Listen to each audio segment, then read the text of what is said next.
Hey everyone, welcome to our channel. In today's video, we will guide you through how to delete Snapchat account. So let's get started. First thing first, open the Snapchat app on your mobile device.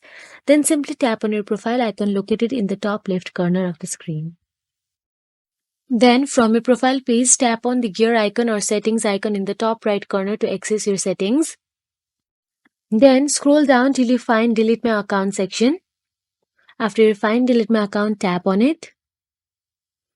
Then simply follow the instructions provided to delete your Snapchat account. You may need to enter your username and password again for verification. After confirming the deletion, your Snapchat account will be deactivated. And as you can see, there is written it will be taken around 30 days for your account to be permanently deleted. And remember that once you delete your account, you will lose all your saved data, including snaps, chats, and friends. So make sure you back up any important information before proceeding with the deletion. So that's it, guys. If you found this video helpful, please like, share, and subscribe our channel. And thank you so much for watching.